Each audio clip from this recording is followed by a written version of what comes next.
자, 드림박스 발주내는 방법을 설명을 드리겠습니다. 지금 서울 사무실 폴더를 보고 계신데요. 인천 사무실 서버에도 똑같은 구조입니다. Z드라이브에 DOC 문서 밑에 타업체 견적서 앤드 영수증 들어가시면 여기에 타업체 견적서 폴더가 있어요. 거기서 드림박스 폴더 들어가면은 여기가 드림박스 내용입니다. 자, 박스 기본적인 사항을 좀 먼저 말씀을 드릴게요. 지금 보면 지금 박스 골의 종류가 우리가 사용하는 거 A골, B골, BA골 아니면 DW골이라고 불러요. 그 세 가지 종류만 사용을 하고요. A골은 B골보다 좀 두껍습니다. B골은 A골보다 얇고요. DW골 또는 BA골이라고 부르는데 그거는 A골과 B골을 합쳐놓은 겁니다. 네, 그렇게 되고요. 그 다음에 박스를 여는 게 대부분의 박스는 A-1형이라고 불러요. 그건 뭐냐면 반반, 위에가 반반으로 돼서 라면 박스처럼 덮는 거, 그걸 A1형이라고 부르고요. 그 다음 폼플레이오프 박스 같이 개폐 부분이 전체로 덮이는 박스는 우리가 A5형이라고 부르고요. 박스의 크기는 항상 가로, 세로, 높이로 표현합니다. 항상이요. 그래서 장, 폭, 고로 부르고요. 그래서 가로, 세로, 높이 순서에 주의를 해야 됩니다. 자, 처음에 박스를 발주할 때는 박스 주문 내역전 엑셀 파일 요거를 열어주세요. 열어주고 과거에 우리가 박스 발주 넣었던 그런 박스가 여기 있습니다. 그래서 박스 종류 1번부터 26번까지 있는데 이 중에 하나를 골라서 발주를 넣으면 되고요. 그리고 여기에 속하지 않는 새로운 박스가 필요하다라고 하면 드림박스 쪽에 견적서를 받으면 됩니다. 그 견적서는 여기 견적서 폴더에 있고요. 자, 기존 박스 중에 하나를 발주를 넣는다라고 하면은 박스의 사이즈를 확인하고요. 예를 들면은 뭐 490, 485, 100 사이즈. 그리고 형식은 A1 형식. 아까 A1 형식은 일반적인 박스 형식이라고 말씀을 드렸죠. 그 다음에 DW골. 그죠? A골, B골, 그 다음에 DW골. 우리는 이제 세 가지만 사용을 합니다. 하고 이 위에 있는 날짜는 뭐냐면 우리가 납품 일자를 여기다 넣습니다. 그 드림박스에서 우리한테 박스를 가져오는 날짜. 그래서 예를 들어서 우리가 270 B골을 주문한다고 생각을 해보죠. 그럼 여기다가 우리가 제일 마지막에 배송이 왔던 건 1월 15일이었네요. 그럼 이걸 예를 들어 이거 250개를 넣는다 라고 여기다 쓰면은 이 칸이 하나 만들어지고요. 여기에는 뭐라고 쓰냐면 예정이라고 써주세요. 예정. 그래서 사이즈를 9로 바꾸고 예정이라고 해놓고 이거를 여기다 써주고요. 그 다음에 여기 발주서를 하나 만들어주세요. 발주서는 발주서 폴더에 있어요. 그래서 예전 발주서를 하나 복사를 한 다음에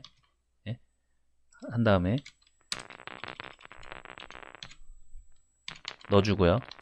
그 다음에 여기다 오늘 날짜를 써주세요. 2020년 예를 들어 2월 11일 써주고 발주서를 열어서 거기에 날짜 바꿔주시고요. 그 다음에 담당자 전화번호와 담당자 이메일, 아마 진이나 스티븐이 발주를 넣을 텐데 넣어주시고요. 품명을 정확하게 가로 세로 높이 써주시고 그 다음에 무슨 골인지 써주시고 여는 형식 A1인지 아니면 A5인지 수량 써주시고 이거를 드림박스 최규율 부장한테 이메일로 보내주세요. 발주서를. 드림박스 최규율 부장의 이메일 주소는 여기 있습니다. 그래서 요 이메일로 주시고 전화로 부장님한테 발주서 보내드렸습니다. 라고 확인을 한번 해주세요. 자, 발주서를 넣고 난 다음에 배송이 되죠. 배송이 되면 거래명세서를 받습니다. 드림박스 최규일 부장님이 배송을 할 때 거래명세서 오는데 예를 들면은 1월 15일 제일 마지막 거래명세표를 볼게요. 그럼 이렇게 보내주죠. 그럼 납품일자에 2020년 1월 15일은 뭐냐면 2020년 1월 15일에 박스를 가지고 우리 인천 사무실로 왔단 얘기입니다. 그렇죠? 그러면은 요 예정으로 돼 있는 거를 그 납품일자로 바꿔주세요. 여기 2020년 1월 15일 이렇게 돼 있죠. 그래서 요 박스를 발주를 넣었는데 새로 왔다라고 하면 여기다 넣어주세요. 그래서 이 납품일자가 되고요.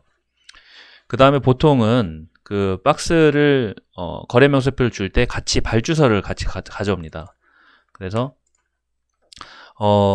대부분의 경우에는 발주서와 거래명세서상의 수량이 같겠죠.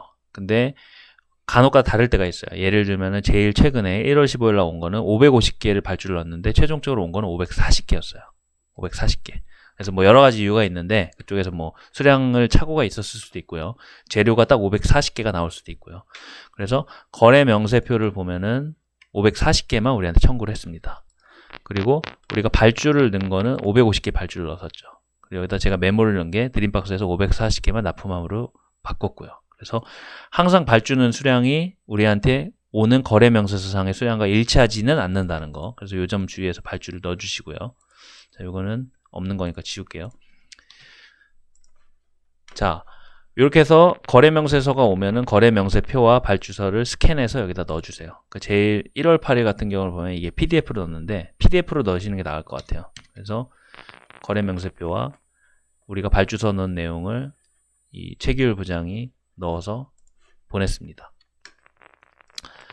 자, 이렇게 넣어주시면 되고 박스가 새로운 박스다 라고 하면은 그 새로운 박스에 대한 견적서를 받아주세요.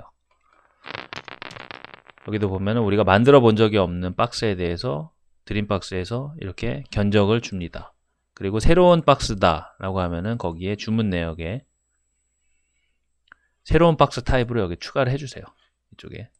그래서 가로 세로 높이, 그 다음 박스는 몇 호, 26호, 25호, 24호, 다음에 27호가 되겠죠. 그 다음에 단가 넣어주시고 그 다음부터 이쪽에 발주를 넣으면 됩니다. 그래서 정리하자면 발주를 할 때 박스 주문 내역의 수량을 알맞은 박스 타입을 찾은 다음에 거기 수량을 기입해 주시고 그 다음에 박스가 배송이 돼서 오면 거래 명세서와 발주서를 스캔해서 여기 거래 명세서 폴더에 넣어 주시고 박스 주문 내역의 납품 일자를 예정해서 실제로 납품이 된 날짜로 바꿔주세요. 발주를 넣을 때는 발주서를 만든 다음에 최기율 부장에게 이메일로 보내주고 전화나 문자로 발주서를 넣습니다. 언제까지 납품이 될까요? 라고 물어봐서 확인을 해주면 됩니다. 결제는 이 금액 결제는 조이가 해주고 우리가 한 달에 한 번씩 결제를 합니다. 그리고 조이가 그 드림박스 쪽에서 세금계산 순서가 발행되는 것도 확인까지 해주세요. 그렇게 발주를 넣으시면 됩니다.